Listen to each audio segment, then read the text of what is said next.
আজকে তো আমরা ইমাম হোসাইনের ভক্ত দাবি করি, ইমাম হোসাইনকে মোহাব্বত করি, সেজন্য আজকে আমরা নতুন নতুন কারবালা তৈরি করছি। এই ফদালির দিকে তাকিয়ে দেখুন, এই লাঠিগালা হয় না?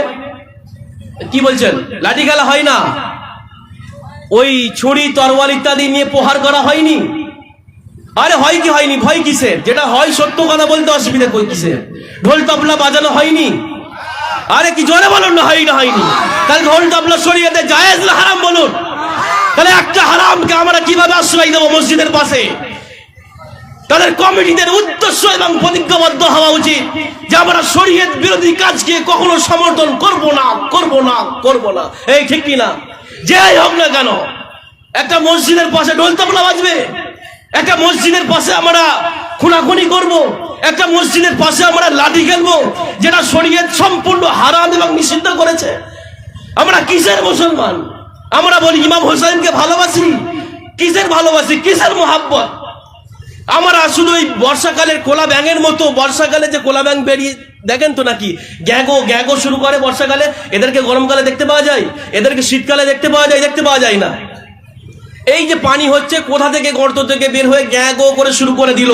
এই যারা ঢোল তবলা নিয়ে এরা খুনাখুনি করছে, লাফালাফি করছে, হাই হোসেন মাতম করছে, এই বর্ষাকালের কোলা ব্যাঙের মতো কোথায় তারা 11টা মাস থাকে দেখতে পাওয়া যায় না। আর যখন এই মুহররম মাস প্রবেশ করে, আশুরা সামনে আসে, এরা হাই হোসেন এই বর্ষাকালের কোলা ব্যাঙের মতো। না এদের সাথে মসজিদের কোনো সম্পর্ক আছে, না এদের সাথে রোজার সাথে কোনো সম্পর্ক আছে, না এদের সাথে জুম্মার সাথে কোনো সম্পর্ক আছে। এরা মুসলমান হতে পারে না, পারে না, পারে না। ঠিক কি না? মুসলমান হতে গেলে এই সমস্ত কাজকে বর্জন না করলে, দ্বিতীয়বার তওবা ইস্তেগফার করে ইসলামের কালিমা পড়ে আল্লাহ আল্লাহ রাসূলের উপরে বিশ্বাস স্থাপন করে যদি আমি ইসলামের মধ্যে না আসি, এদেরকে মুসলমান বলা যাবে না। এই ঠিক কি না? এই কথা কি খারাপ লাগছে? কথা কি মিথ্যা কথা হয়ে যাচ্ছে?